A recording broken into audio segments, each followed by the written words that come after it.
Welcome to Lecture 7 for the Pentateuch. This lecture will cover Part 2 of our study in the book of Exodus.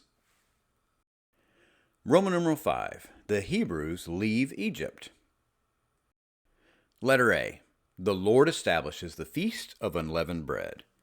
The Lord explains that once the people of God entered into the Promised Land, on the 14th day of the first month of the Jewish calendar, at evening, they were to celebrate the Passover for 7 days by not allowing any leaven in their bread.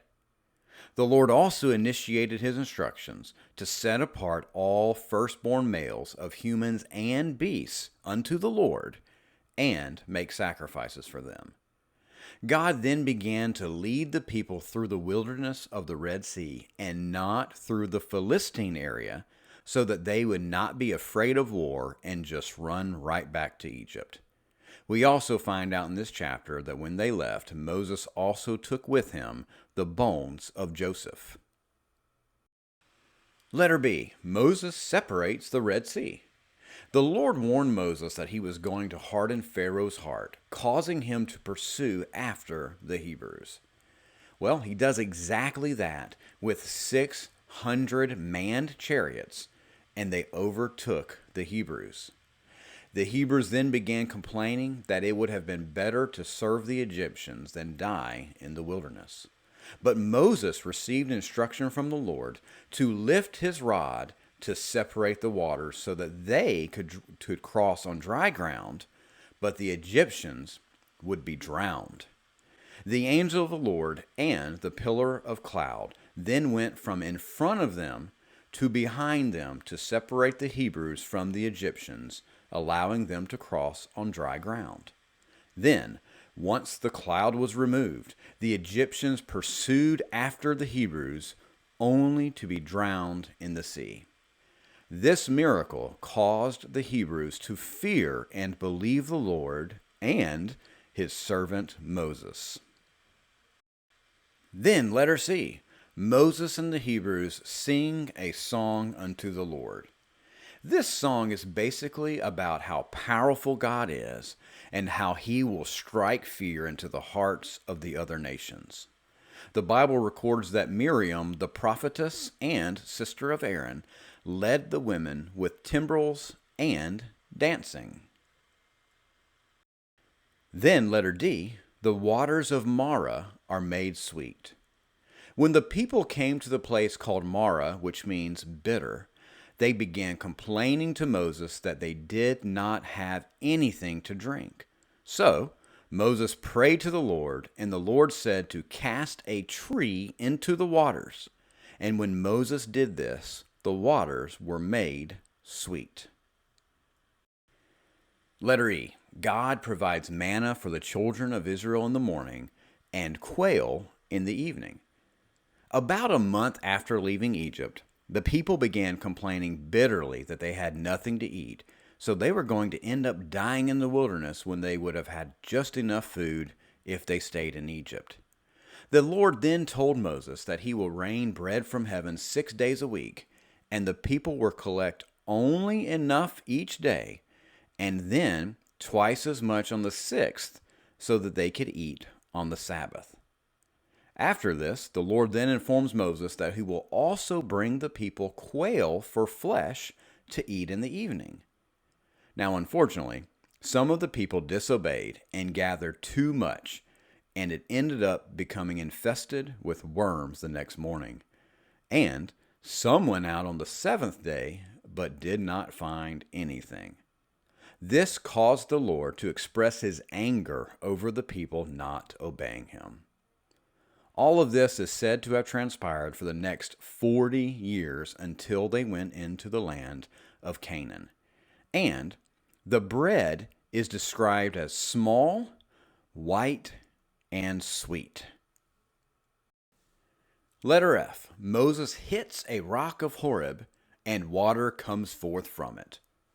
While traveling through the wilderness of Sin, the people began complaining that they had no water to drink, but they would have had enough in Egypt. So Moses prayed to the Lord, and the Lord said for him to hit a rock of Horeb, and water would come out. Moses obeyed, and they were all filled with water. He then calls this place Massah, meaning proof, and Meribah, meaning contention. Letter G. Joshua defeats Amalek. When the Amalekites came against Israel to war against them, Moses instructed Joshua to choose men to go and fight against them. While Joshua and his men were fighting the Amalekites, Moses, Aaron, and Hur went to the top of a hill, and Moses raised his hands, causing them to start winning the battle. When his hands got too heavy and began to fall, Israel would begin to lose. So Aaron and Hur helped him by holding his arms in the air. After winning the war, the Lord told Moses to write down the events of this battle, and then Moses built an altar and called it Yahweh Nissi, meaning, the Lord is my banner. Interestingly, nowhere is it recorded that the Lord told Moses to hold his rod or his hands in the air. This might indicate that Moses was catching on to the fact that God was going to do miraculous things through him and his people, and Moses showed that faith by doing what he had already done before at the Red Sea. Letter H. Jethro teaches Moses the art of delegation. While the people of God were traveling through the wilderness, Zipporah, Moses' wife, her 2 sons, and her father-in-law met them during their travels. When they got together, Moses told Jethro all that was done in Egypt, and he proclaimed that the Lord was greater than all the other gods, and they should make sacrifices to him. Later, Jethro observed how Moses judged the people from morning until evening, and he told him that if he continued to do so, both he and the people would wear away. Therefore, Jethro instructed Moses to teach the people the laws of God and the statutes, and then choose out men who had 4 character traits. First, these men must be wise, able men. Secondly, these men must fear God. Thirdly, they must be honest. And fourthly, they must hate covetousness.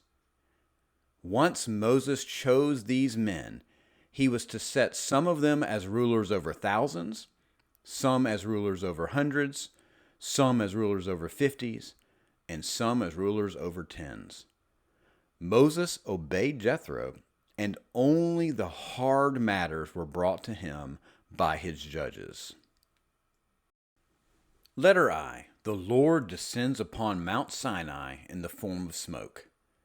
When the people got to the desert of Sinai, Moses went up to the mount, and the Lord told him to tell the people that God would take care of them and make them a special nation if they observed the covenant which he would give them.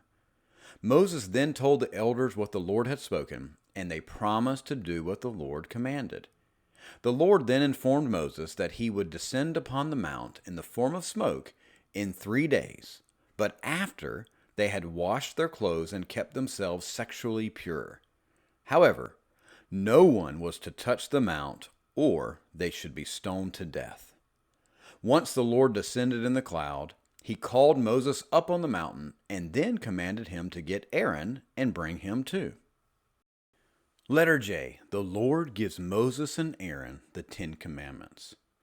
Interestingly, they're not even actually called the 10 Commandments here, but they will receive this name later in Exodus 34, Deuteronomy 4, and Deuteronomy 10. Now, most of us know what the 10 Commandments are, but when you have time, make sure to click on the link in the course on an easy and fun way to memorize the 10 Commandments. Letter K. The Lord gives Moses other commandments. Number 1. He gives commandments concerning bond servants.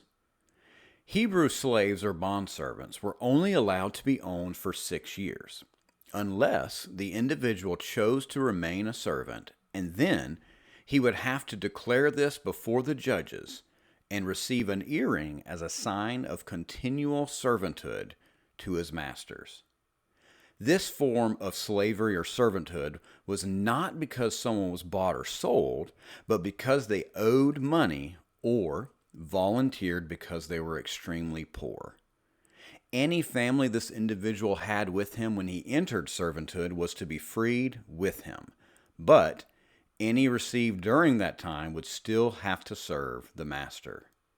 Female servants who did not please their masters could be allowed redemption from the debt that they owed, and if one of the female servants was betrothed unto a master's son, then she was to be treated like a daughter, even if he married another woman. If none of this happened, then she was to be set free. Secondly, he explains the sins worthy of death.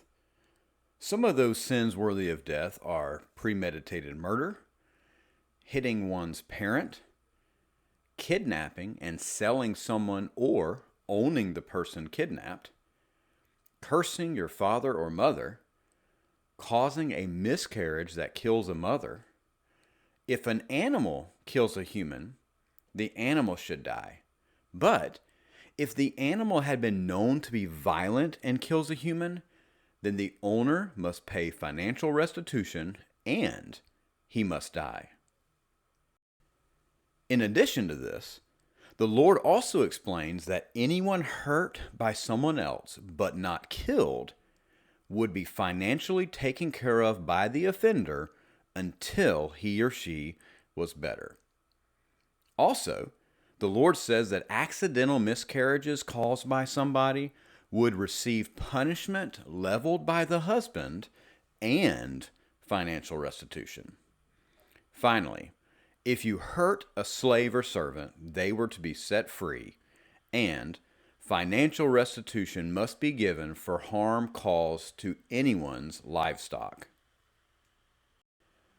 Thirdly, the Lord details the punishment for theft.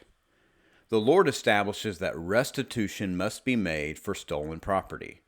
If it's livestock and the livestock is still alive, then the restitution must be double the value of the livestock. If the livestock ends up being dead, then the restitution is 5 times the value of that livestock. Also, if a thief dies while committing a crime, then there is no penalty against the person who killed them. But if the thief is found afterward, he or she is to be unharmed but still pay restitution. And finally, in this passage we find out that the Lord even required restitution even for accidental property damage. Fourth, the Lord specifies the punishments for various crimes and offers guidelines for community.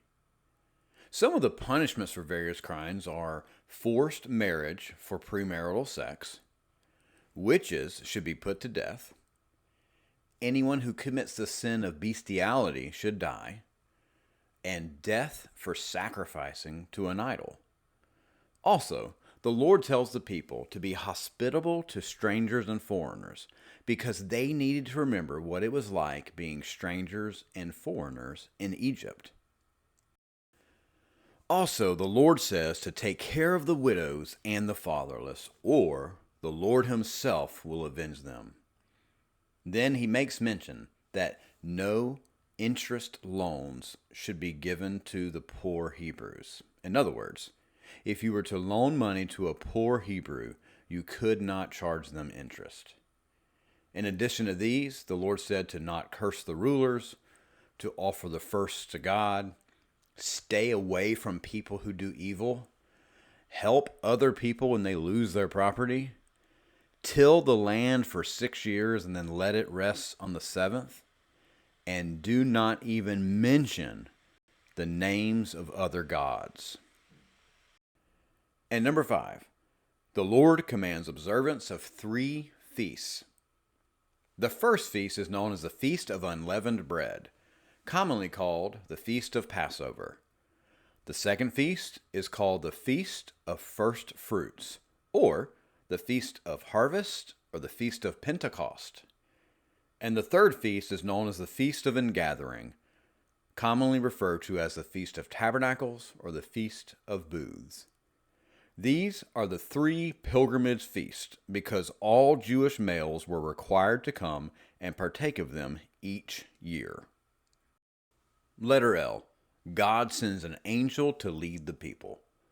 God tells them that the angel would lead them, but the people should not provoke him because he was not forgiving.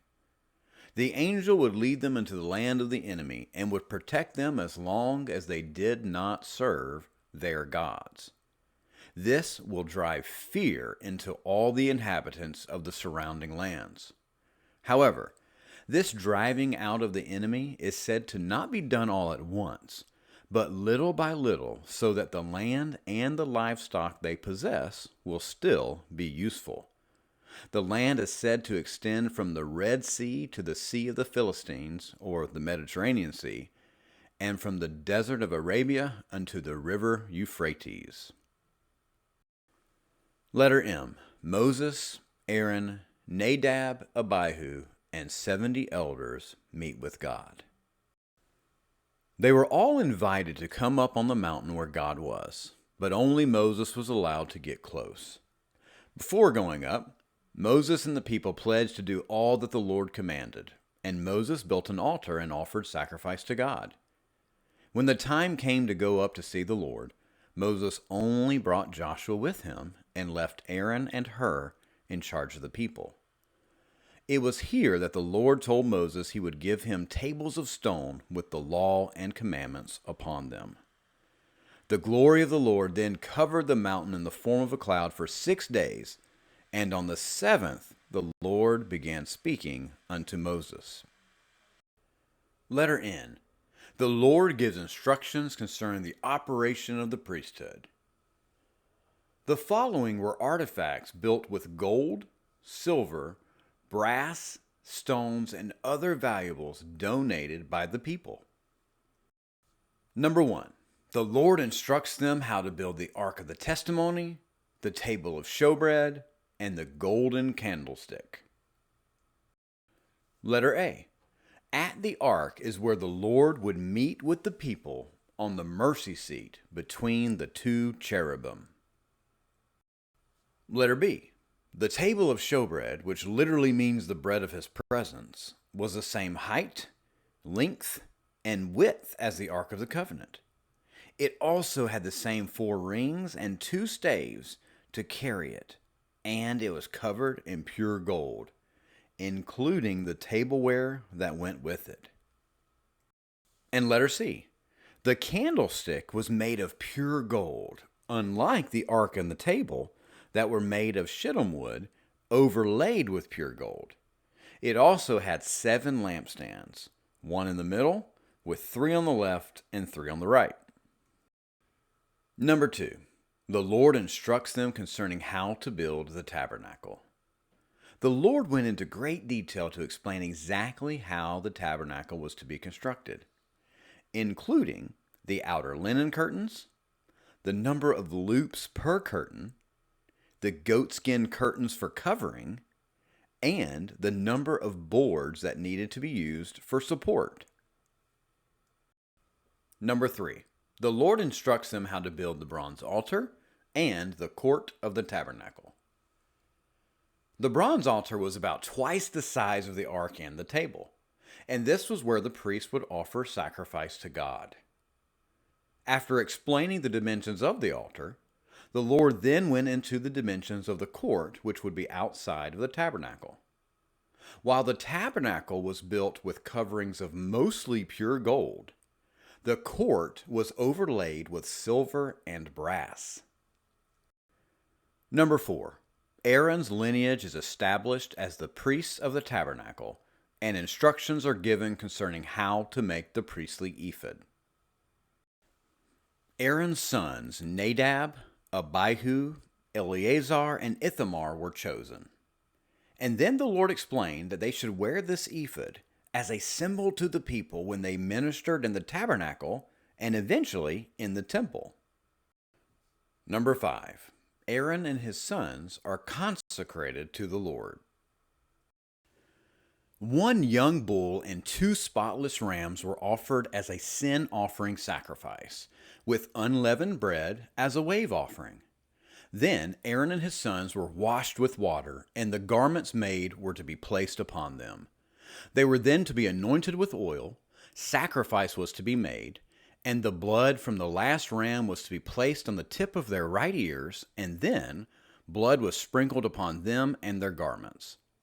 The garments were then to be passed down from their lineage and repeated, and the sacrifice offered to be eaten by them.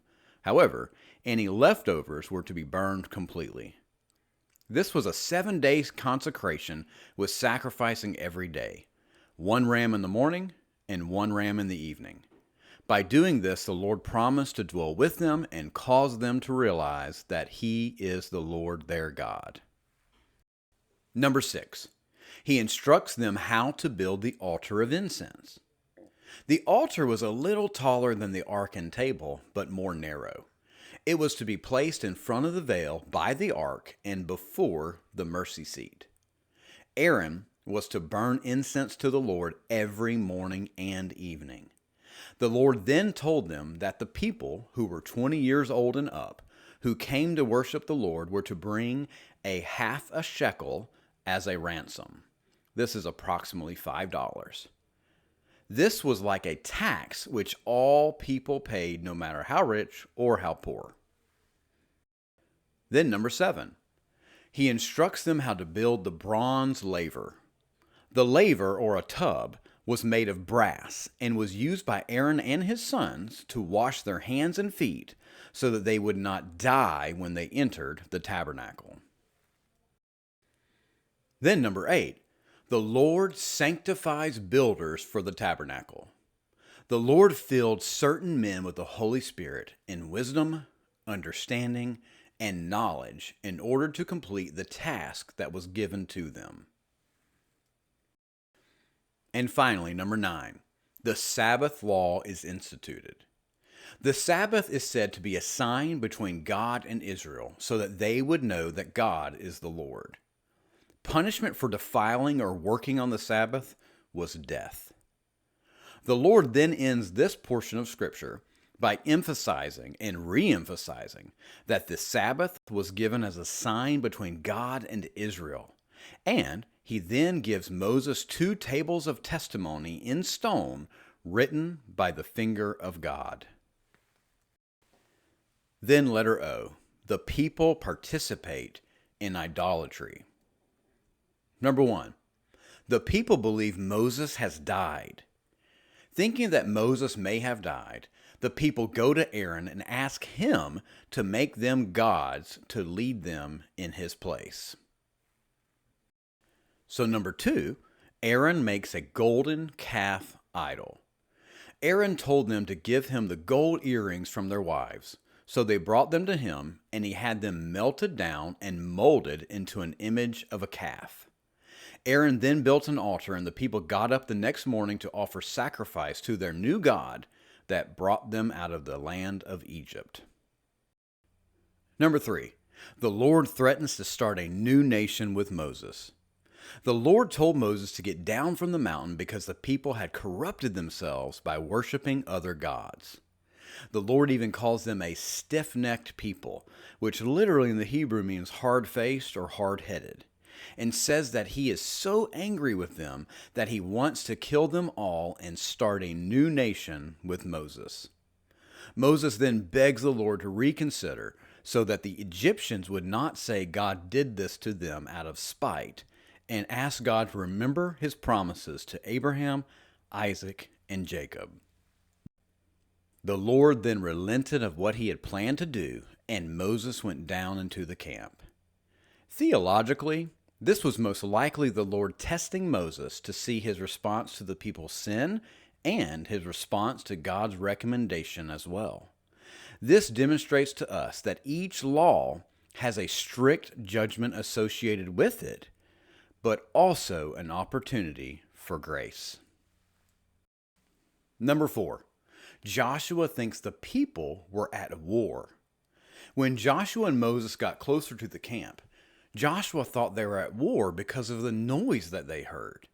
But when they got closer, they saw the idol and the people worshiping it. Moses then broke the 2 tablets of stone and had the idol melted, ground into powder, and made the Israelites drink it. Number 5. The Levites kill 3,000 men.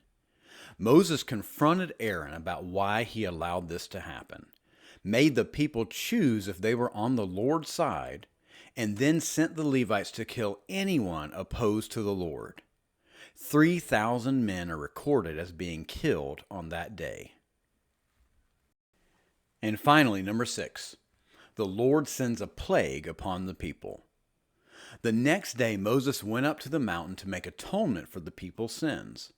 But the Lord warned that he would visit the people's sin upon them, and this caused a plague to affect the people. Letter P. Moses sees the glory of the Lord. After the previous events, the Lord met with Moses in the tabernacle and told Moses to go into the land promised to his forefathers. But instead of the Lord being in the midst of them, he would now send an angel to lead them because of their prior wickedness. Moses then left the tabernacle and began communing with God by the mount and asked if he could see the Lord. The Lord informed Moses that if he saw him, he would die. So he hid him in the cleft of a rock, covered him, and then allowed Moses to see his back parts. Theologically, since God is a spirit, and a spirit does not have flesh and bones, this shows us that even the physically manifested glory of the Lord is so powerful that seeing its face would kill a man. Letter Q. The Lord writes the commandments on 2 new tablets. Contrary to what is commonly taught, Moses did not write the second set of 10 commandments, though he did cut the stones out for the Lord to write on them. Letter R. The Lord instructs Moses to utterly destroy the places of idolatry in the lands that they will invade. The Lord did not want his people to be influenced by the conquered nation's idols at all, nor marry their children and allow that type of religious worship to be taught to them. The Lord then reiterated some previous commandments that he had given, and then 40 days and 40 nights later, Moses descended upon the camp with the 2 new stone tablets and taught the people all the Lord commanded. After speaking, Moses had to put a veil over his face because it shone so bright from seeing and being in the presence of God, ironically 40 days before. Then letter S. The nation brings offerings for the construction of the tabernacle. In this chapter, Moses taught the people all the things God had commanded him from his first mountain meeting with the Lord. And this concerned the required sacrifices and tabernacle construction. Then the people left and brought their offerings for the construction of the tabernacle as much as they were willing. And finally, letter T. The people construct the tabernacle. Number 1. Spirit-filled individuals begin the construction of the tabernacle. Moses called all the men whom the Lord said he would fill with his Spirit and presented them with the offerings to build the works God instructed. Moses even commented that more was given than would even be needed. Bezaleel is specifically said to have been over the construction of the following. Number 2, they construct the Ark of the Testimony, the table of showbread, the candlestick, and the altar of incense. Thirdly, they construct the altar of burnt offering. Fourthly, they construct the court of the tabernacle. Fifthly, they make the priestly ephod. Number 6, the construction of the tabernacle is completed. Here is where the Lord specifically tells Moses where to place all the previously built instruments of worship and how they were to be set up. And finally, number 7, the Lord leads the nation with a cloud by day and fire by night. after the construction of the tabernacle was complete, a cloud covered the tabernacle. When the cloud was lifted, then the people were supposed to move. That brings us to the end of Lecture 7 and Part 2 of the Exodus.